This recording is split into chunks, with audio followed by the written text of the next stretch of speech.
Two very legendary animators whose work you've probably already seen because I see some of you are already dressed as some of the characters that they are behind. Their work is soon going to be seen on Disney Plus. So, who here is a fan of The Little Mermaid?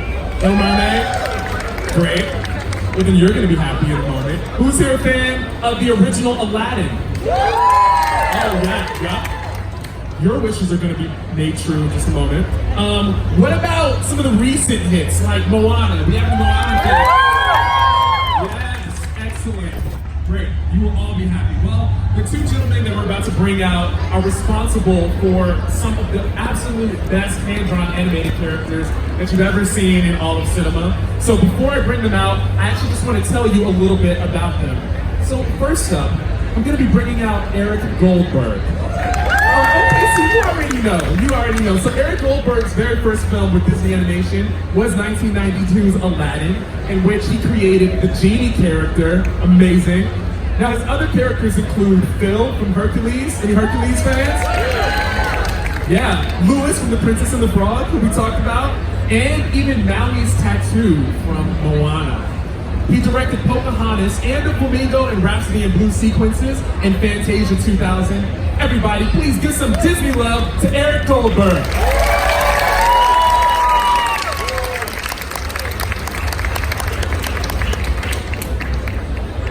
Now, to join Eric, I'm going to be bringing out Mark Henn. Do we know Mark Henn? You Mark Henn fans? Super.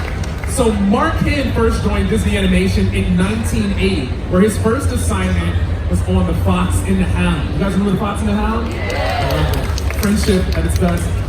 He went on to create some characters that you might know, like Ariel from The Little Mermaid, Jasmine from Aladdin, Belle from Beauty and the Beast, and even young Simba from The Lion King.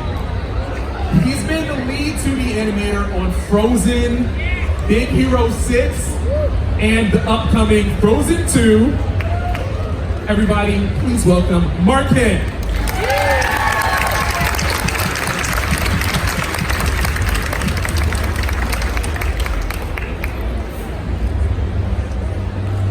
So now we're done, really? Right, because they already know your work, so this is great. First off, I want both of you to just take a look right here and to take in all of the folks that are sitting, that are standing for you. You might even spot some of your characters out here. Okay, so before we get started, I just want to list some of the movies that both of you worked on that are going to be available on Disney Plus when it launches. This is quite the list. So we've got The Fox and the Hound. And actually, because we're going to make this interactive, make some noise whenever I say a title that you absolutely love, okay? The Fox and the Hound. The Little Mermaid. Beauty and the Beast. The Lion King. Pocahontas. Mulan. The Emperor's New Groove. Lilo and Stitch. Meet the Robinsons. The Princess and the Frog. Winnie the Pooh. Frozen. Big Hero 6. Aladdin. Fantasia 2000. And Moana. And those are just ones that are going to be available on day one when Disney Plus launches. There's even more stuff coming out. So, with all that being said, now that we know some of your work, I want to hear about some of the stuff that has inspired you. So, do you happen to remember what the very first Disney film was that you saw as a kid? The first Disney film I actually saw was Dumbo. Dumbo! And it remains my favorite Disney film for a lot of reasons. I saw it in a high school gym in 16 millimeter. And my dad took me when I was about 4, and I'm so old that I remember the premieres of Sleeping Beauty and 101 Dalmatians in 59 and 61 because I was wearing my bathrobe and my pajamas when we went to the drive-in to see them. So that's amazing. The drive-in. Wow. Okay. So Dumbo, your very first one. Excellent. Yeah. Well, for me, it was actually Cinderella. Not on its original release, but on its subsequent re-release, probably about 6 or 7 years later. But I grew up in the Midwest, and that was one of the very first feature films, Disney feature films that I remember seeing, and it just captivated me completely. So then, what was it about Cinderella that kind of not only captivated you, but that kind of planted a seed that made you want to become an animator? Well, I didn't know a whole lot about how animation worked at that time, but I knew that drawings were involved, and I loved to draw, just like Eric did, I'm sure. As we grew up, we just drew all the time, and so it was just magical for me to see drawings, characters come to life on the screen like that. And I, like everybody else, fell in love with Cinderella and was, cheering her on all throughout the film. So it was just magical for me. And then what about you? What was it about Dumbo? Dumbo, in a little over an hour's running time, packs in so much. First of all, it's one of the most emotionally charged movies the studio ever made. Separation of mom and child. I mean, it's huge. And it's experimental. You've got pink elephants on parade. You've got some great music, some great animation. And I like the fact that it's unabashedly a cartoon. It's one of the most cartoony features the studio made. It's actually quite a complex movie. Yeah. So we know a little bit now about what the inspirational films were, kind of like behind your trajectories. Who were some of the animators maybe that you admired growing up? And have you had a chance to work with any of them yet? Well, absolutely. For me, going back to Cinderella, Eric Larson was one of the directing animators who did Cinderella. And when I started at the studio in 1980, he was my mentor. So for me, when I started working on The Little Mermaid, I had Cinderella in the back of my head all the time because I so much admired what Eric did with her that I really, looked at the opportunity to animate Ariel as my chance to do something very similar and hopefully create a character that was just as memorable as Cinderella. Okay, that's really neat. Can you tell me a little bit about what were some of the qualities from Cinderella that you did kind of inject into Ariel? Well, one of the creeds, if you will, at the studio is we make believable characters. None of our characters are real. They're all, hand-drawn or computer-generated. But the key to what makes Disney animation so magical is these characters are believable. You guys are all here because you believe in these characters. We believe in these characters. And so for me, it was really important to make sure that what I did with Ariel, I had the same level of belief that Eric was able to get in Cinderella that inspired me when I was a young boy. So what about you in terms of your animation idols? I think my animation idols, probably topping the list, would be Freddie Moore and Ward Kimball. Ward Kimball was one of the 9 old men, and I did manage to meet Ward. He actually came to the premiere of Aladdin, and I introduced myself, and he said, "Wow, it's like MTV." It moved very fast for him. Anyway, but their animation was so inspirational because it always looked like it was having fun on screen. It looked like their characters really enjoyed themselves, every character that they touched, and that really inspired me a lot. I mean, we can see that you definitely ended up, investing that sort of same energy into the Aladdin character. I hope so. That's good times, man. So, what is it exactly about Disney animation, though, that you think connects with people so dearly? Like, you look out and you see there are like invisible lines that are drawn from all of them to each other and all of us together. What is it about Disney animation? Well, as I mentioned before, believable characters to start with, but then very compelling stories. You want to cheer the heroes, you want to boo the villains, and I think having a connection, having an audience connection with a character that you identify with is something that's been paramount throughout all of our Disney films, those that we've done and those that came before us and those that have, they're continuing to do now. It's that connection, that audience connection. If you don't care about these characters and the story and the journeys they go on, what's the point? But you're all here because you do care. And we care, and that's very exciting. I think to add to what Mark just said, as animators, we strive to give each of the characters we work on very individual traits. no two characters walk the same way, smile the same way, have the same thought processes. You know, okay, if you want to compare the genie and Aladdin, you know, okay, well, Aladdin can't turn his head into a toaster, you know, but the genie can. You know? So everybody's got their thing that makes them unique, as well as making sure the relationships between them works for people as well. So just the fact that you created so many unique characters, I guess that kind of helps to where everybody can sort of find themselves. I think at least one of them.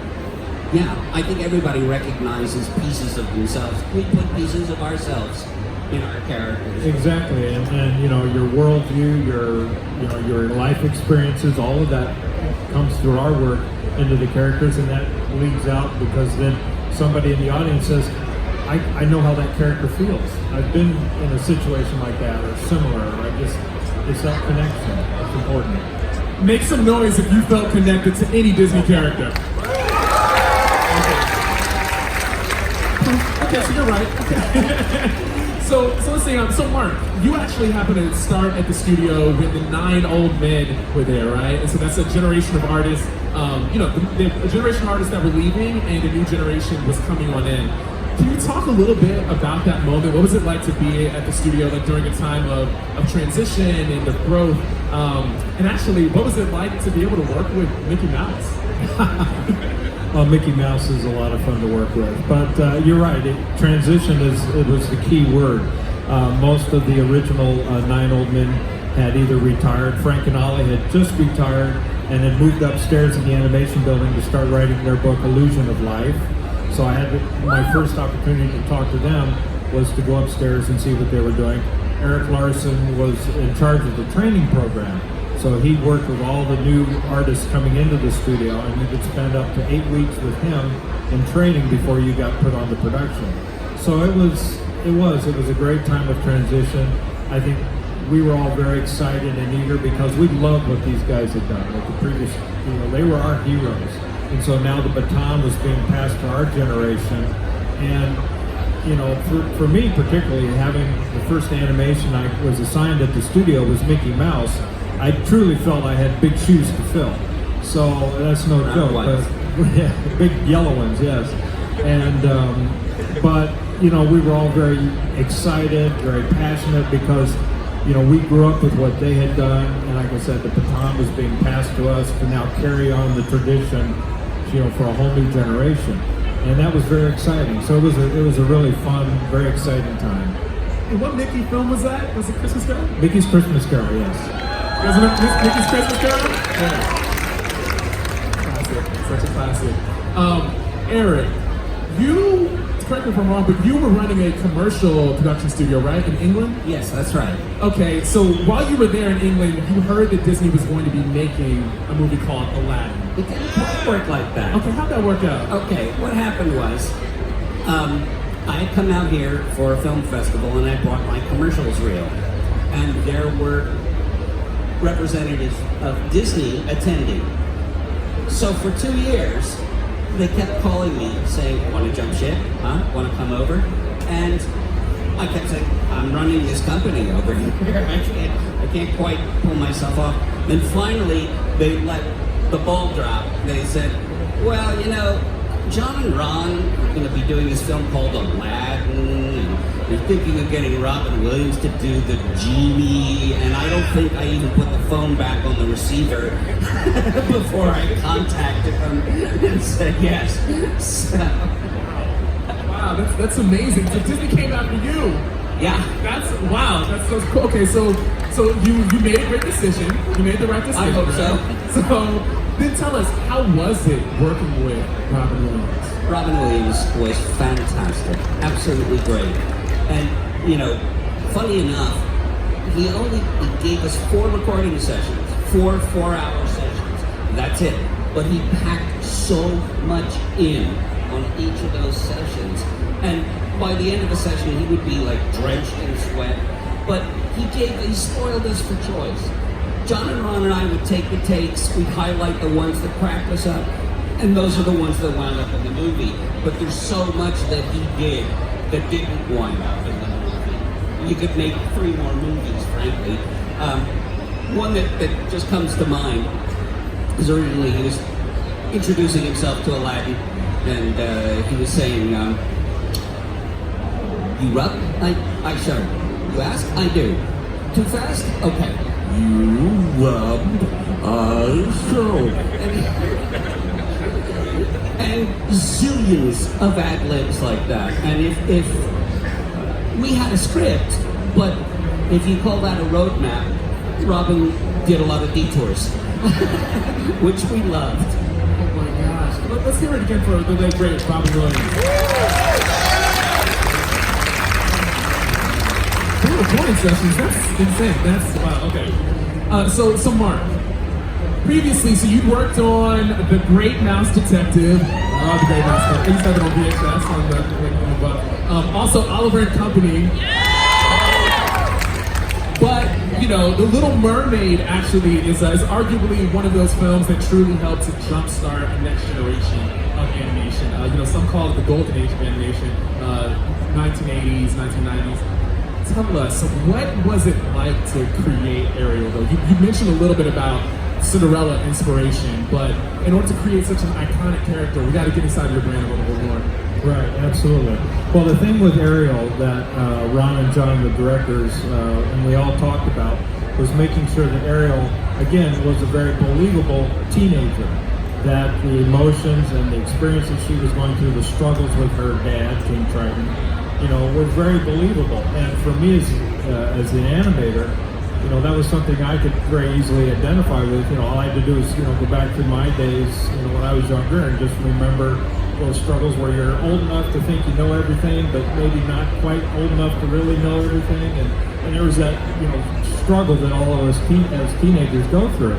So that was real important for Ron and John to make sure that she was very believable in that way, that she was a flawed character. She wasn't perfect, and the decisions she made, she had to live by those consequences, both good and bad. So that was, you know, we really wanted to make sure she was a three-dimensional, well-rounded character, again, that people could identify with. We all wanted to be part of her world, you know? Absolutely, absolutely. Don't say. Right. So, okay, but while we're talking about Ariel, there are some other Disney princesses, though, that you had a hand in creating. Jasmine, Belle, Tiana, and Mulan. I see Mulan in the house right now. What's up, Mulan? Mulan. Yes. How in the world did you become like the go-to Disney princess animator? Well, that's a good question. You know, people have asked that, and I really don't know what the answer is to that. I guess they like what I've done with the leading ladies. Most of the stories that we've told through that period that you were describing involved a leading lady and a young girl, a princess, whatever. And if you look at the body of the work that I've done, most of the characters that I usually was assigned to were the leading characters, not necessarily the sidekicks or the villains per se. So we happen to tell a lot of stories that involved a princess or a leading lady, and the directors, I guess, always felt, you know, comfortable with my abilities to bring those characters to life. So I don't know. I've always found the heroes, I think, had a very interesting journey. I think, you know, it's easy. You know, villains are kind of one-dimensional, and sidekicks could kind of be one-dimensional sometimes, but the heroes have to, you know, kind of carry the load throughout the film. And I think they have the most challenging from a performance point of view, from an animator's point of view, making them as interesting as possible. So that's, you know, and then, because I did Ariel, then I did Belle, then I did Jasmine, all, you know, back to back to back. So as Eric had mentioned earlier, the challenge was trying to make sure that Ariel was Ariel, and Belle was Belle, and Jasmine was Jasmine, that they were all unique, interesting individuals themselves, and I wasn't just repeating myself, which was a real challenge. I'm just sitting here thinking about how, you know, when you get those assignments back to back to back, like that challenge of trying to create distinct personalities and just distinct flows and movements even within them, it's got to be wild. Yeah. Well, we had it starts, you know, with, you know, great stories and great voice actors like Robin Williams, but we had amazing talents, Jodie Benson, you know, Linda Larkin, people like that, were, you know, absolute, you know, Paige O'Hara. wonderful, wonderful talents to work with. So that helps you get over those early humps about trying to find the characters. Thank you for that, Mark. But while we're talking also about like very strong leading ladies within Walt Disney animated films, let's talk about Pocahontas. You guys know Pocahontas? Remember Pocahontas? So Eric, you directed the 1995 animated film Pocahontas. Please help Directed with Mike Gabriel. Shout out to Mike Gabriel. Hey, Mike. Talk with us a little bit though about how that film came to be. Well, Mike really pitched the film to the studio. We used to have what we called a gong show, where the executives would sit down and everybody had 5 minutes to pitch an idea. So Mike Gabriel made up a little poster, and it said Walt Disney's Pocahontas, and he pitched it saying the story of a Native American princess torn between her duty to her people and her love for a British settler. And Michael Eisner went, yes. It's like the most immediate green light I have ever seen in my life. And I was called in as the second director. And, you know, what we found in many ways in Pocahontas is that it broke with a lot of Disney tropes and traditions. First of all, one of the first films that doesn't have a happy ending. You know, she and John Smith don't go off together, you know. Second of all, you know, I think there's a lot of adult themes in the film as well. Pardon me. And, you know, there were certain challenges in the animation. By the way, Mark did a huge amount on Pocahontas as well. And how do we get her story? So one of the main things we broke with was the lead character having a want. Okay? You know, Pocahontas doesn't have an I Want song. She has Riverbend, which is, hey, what's interesting that's out there, but it's not an I Want song like other heroines have had, and it's not, how should I put it? She doesn't have to learn anything. She's the force of nature. And everybody else around her has to learn things. You really did, because I mean, just in reading, you know, screenwriting books and learning about storytelling, we're often taught that the hero needs to have that want, and then also needs to be the one that's like really changing by the end. So that was a really bold move. Well, we tried. And it worked out. What do you think is kind of part of the magic in terms of why that diversion away from the classic? What made that work in the end? Oh, well, partially because we were basing it on people who existed, you know, and while our account is fictionalized, we all felt we were trying to represent who she was, you know, what she brought to both sides, both the Native Americans and the British, in terms of bringing those worlds together. There's not too many Disney heroines who've done that yet. I'm like listening to you talk about Pocahontas and thinking back when I first saw it in the theaters, and I'm like, I need to go back and rewatch Pocahontas. There's a lot of extra things in here that as an adult, you know, I might get a chance to understand a little bit more. There was also, and correct me if I'm wrong, the idea or the element of Romeo and Juliet was also kind of an idea that I think Jeffrey was interested in. Jeffrey and Michael wanted to do a Romeo and Juliet in the worst way. They heard Mike's pitch and they went, bingo. So there was a potential Romeo and Juliet Disney movie that was going to be coming. Yeah, I mean, some of the ideas weren't great. Like, okay, let's do West Side Story with cats. You know. You know. And they've been batting this around for a while. And then finally, Mike came up with the magic formula. This is awesome. This is so neat to like get to go back in time and be a part of those rooms. But actually, at the same time, though, weren't you animating young Simba for The Lion King? No, that's him. Oh, you were animating young Simba. Well, actually, at the time of Pocahontas, we were developing Mulan. So I was part of a small group of animators when they opened the studio in Florida. How many remember ever visited this down in Florida? Okay. Yeah, you were born there. That's my son. And anyway, no, he was born in California. But anyway, so actually at the time, we were in development for Mulan, and Mulan was going through very normal story growing pains, which is very typical of our stories. And I was just sitting in my office just drawing and picture after picture of what Mulan could look like. And finally they came to me and said, you know what? We're not quite ready for you on the show yet, so we're going to loan you out to Pocahontas for about 6 or 9 months while we get the story right for Mulan. So that was kind of what was going on. That's how I got to work with Eric on Pocahontas. But you were juggling too then, because then came Young Simba? Yeah. Okay. Yes. So, and Simba was, of course, a great break for me. I mean, having done 3 or 4 leading ladies at the time, I was looking forward to doing a little something different. But actually, at the time, I was looking to do a villain. I really wanted to be Scar for Lion King. I had some ideas in my head of kind of a Oliver Reed type, really burly, with a scar on his face and everything. And I had some ideas, and the producer on the show, talked to me out of that and said that Simba was very, very important. And I couldn't say no to that. So I ended up kind of, young Simba was my responsibility, and then Ruben Aquino took over. I took Simba through the end of Hakuna Matata. So when you see Simba and Pumbaa and Timon walking off at the end of Hakuna Matata, that was kind of the last scene that I worked on.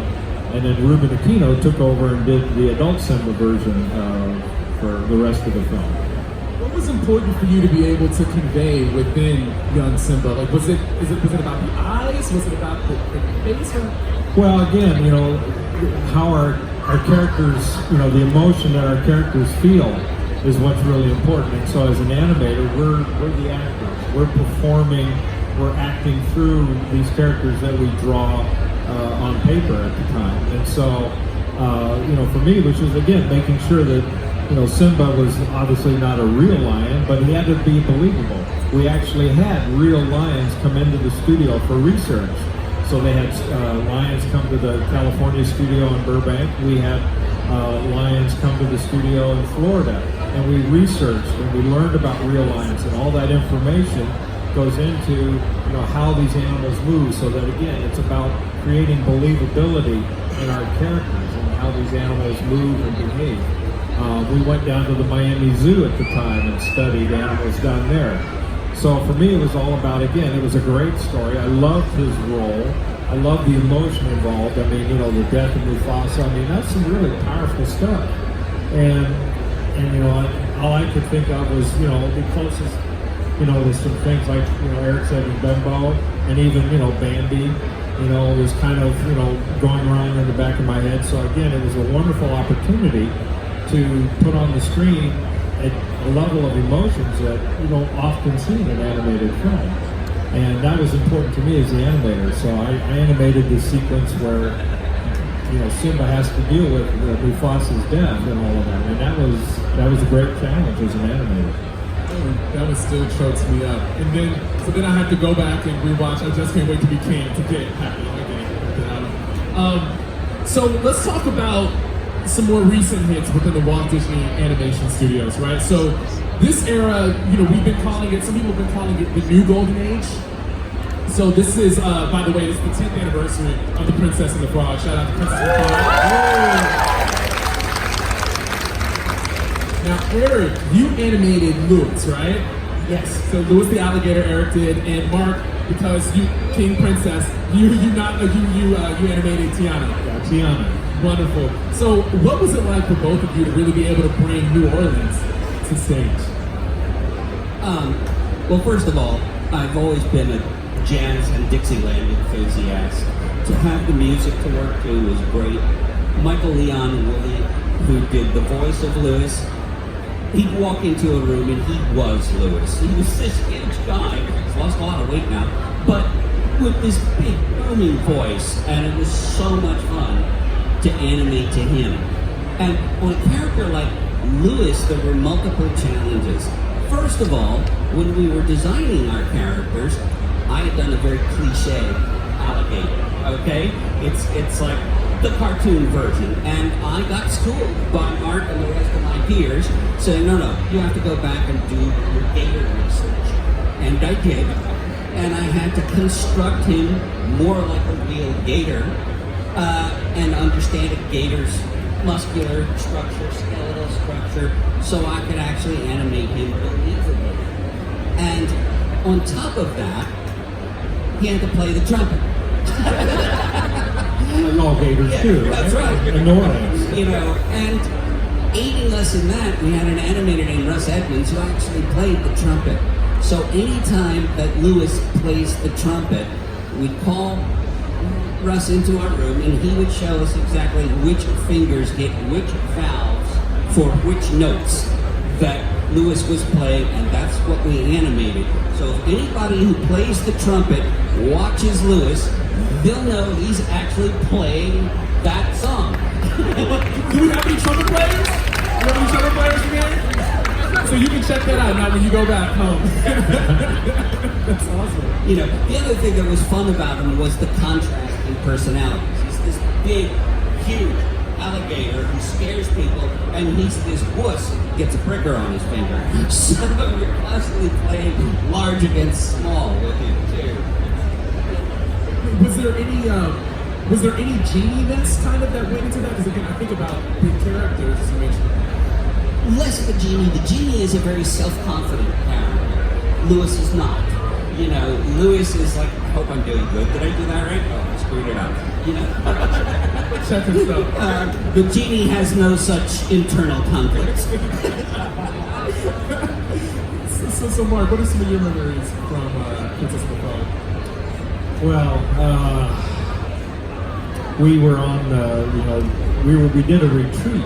We did a character retreat. We went up to Ojai, California, all the supervising animators, and what Eric was saying, we just spent a weekend just trying to find our characters visually with designs, and that's where we had these kind of conversations, which was very memorable. And but again, as I mentioned earlier, voice talent is so important to our characters. So when I met Anika Noni Rose, who voiced Tiana, I mean, it was Tiana in the flesh. I mean, she was absolutely fabulous, and we hit it off very well. And she would come to me and she said, "Could Tiana be left-handed?" And I'm like, "Yeah, sure, why not?" You know. And then I was impressed with Anika's got these amazing dimples. She has a smile that just lights up the room whenever she walks in. And she has these great dimples. So I went to the directors and I said, "Hey, can I, incorporate these wonderful dimples into Tiana's design?" And they were like, "Yeah, sure, fine." So, it's just things like that we always, pick up. You just never know where you're going to get inspiration from. But she was a real joy to work with. She loved the character, and that comes through in her performance, which inspires my performance as the animator. How often does that happen where the performer ends up kind of influencing the way that you're going to design a character? Well, it can vary. Some characters, the actual look of the character is almost a direct caricature of the voice talent. Some are. Robin Williams, I think, had an impact on your design. Absolutely. Well, if you look at that face, he's your classic strongman genie, but the eyes, nose, mouth configuration, that's Robin. Yeah, Eric is a tremendous caricature artist, and so he incorporated a bit of caricature. James Woods, who plays Hades, Nick Ranieri, who animated him, is just very much a caricature of James Woods, who did the voice. So it all depends. When I was doing Simba, I was impressed with Jonathan Taylor Thomas, and I said, "There's JTT. There was something about Jonathan." I said, "I got to get something about him, his elements, something about his spirit, or I need to get into Simba." They were kind of all blondish, kind of was a little scruffy. He kind of looked like a lion cub a little bit to me, so I tried to get that into Simba as much as possible. But the big challenge for me with Tiana, getting back to that, was not only creating a new human princess character, but I also had to take her now and create a frog.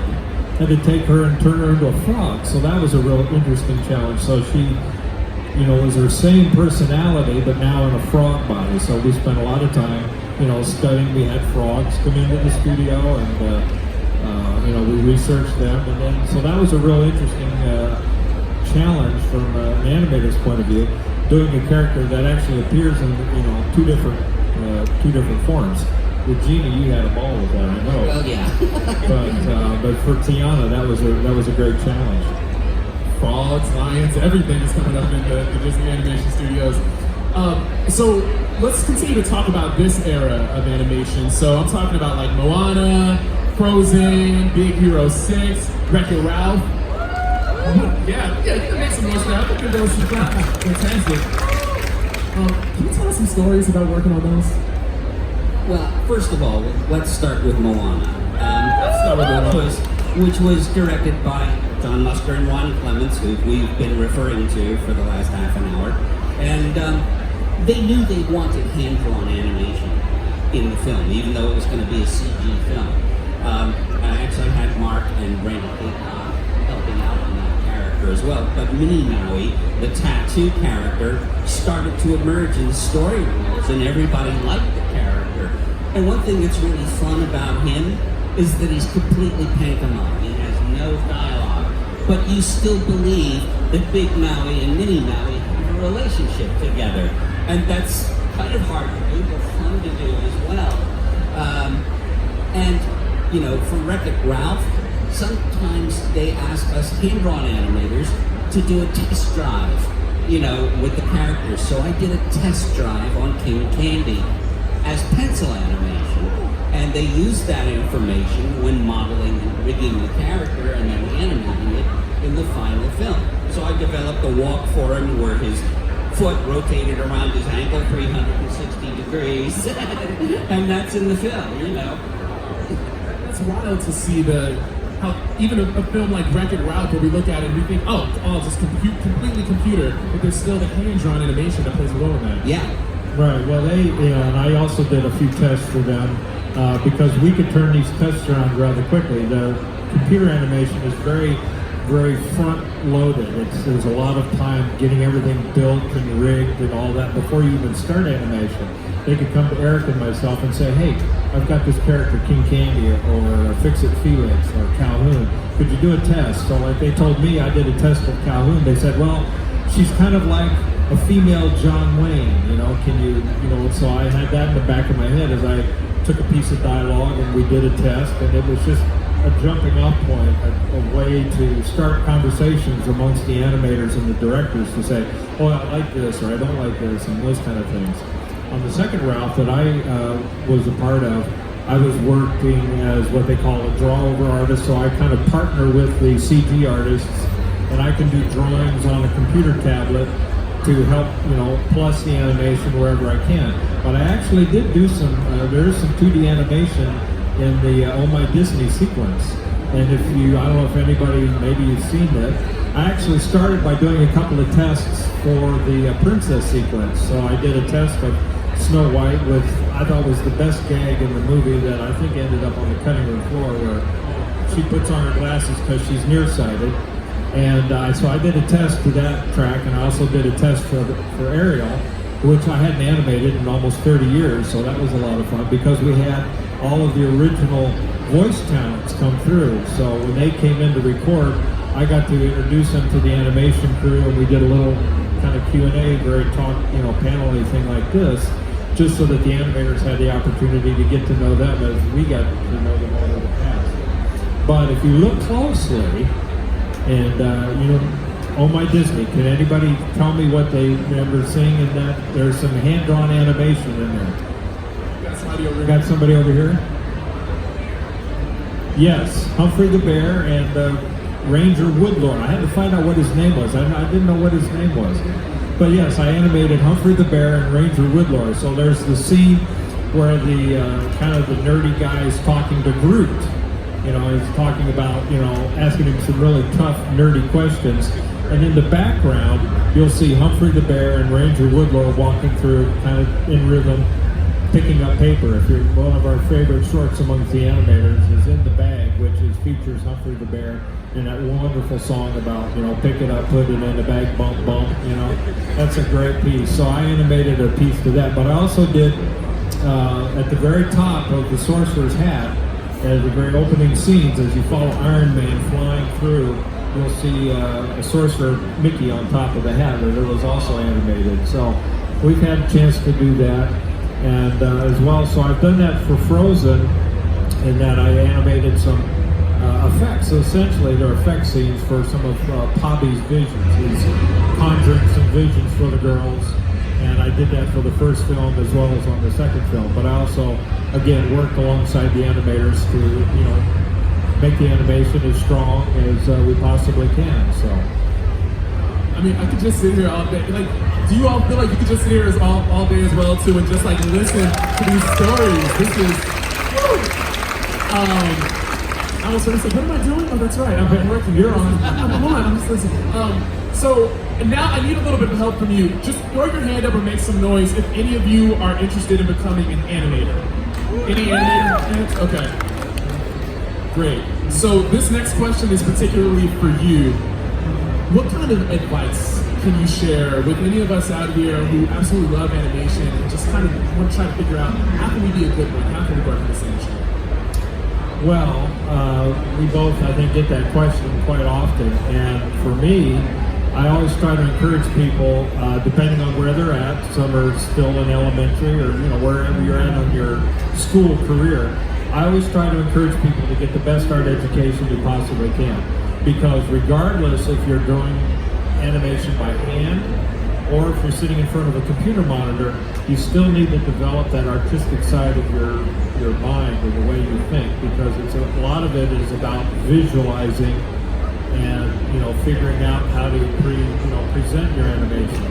The computers have opened the door to a lot of people that really they can't draw for whatever reason or aren't very good, but it allows them, they have the heart and soul to want to be an animator, and it has opened the doors for a lot of people like that. But I think still getting a good art education, understanding design, composition, color, all those kind of things are still incredibly valuable, because we still utilize all those aspects of art in our animation, whether you're animating or if you're doing pre-viz or whatever it is. So, and then I also encourage people of this newer generation, you're going to need some computer skills, because the bulk of the work in the industry is largely computer, but you kind of take the best of learning computer skills with learning artistic skills, and I think you're going to be in a pretty good place. Thank you, Mark. Eric?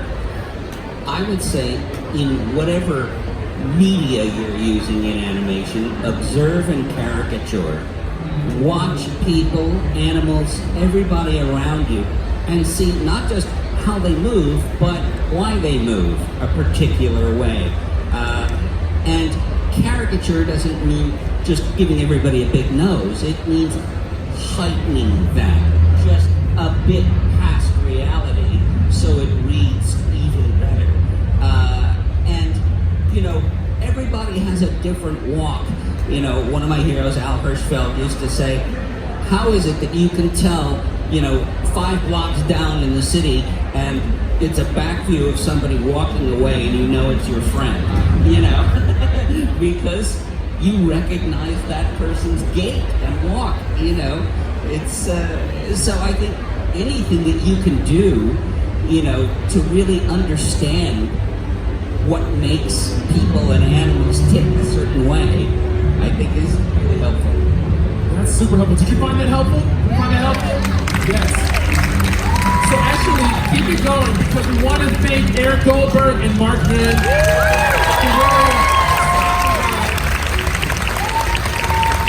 And as you know, so much of the fantastic work that they shared with us is going to be available on Disney Plus right when it launches on November 12th, and there's even more great stuff coming up. So again, thank you so much, Eric and Mark. Thank you.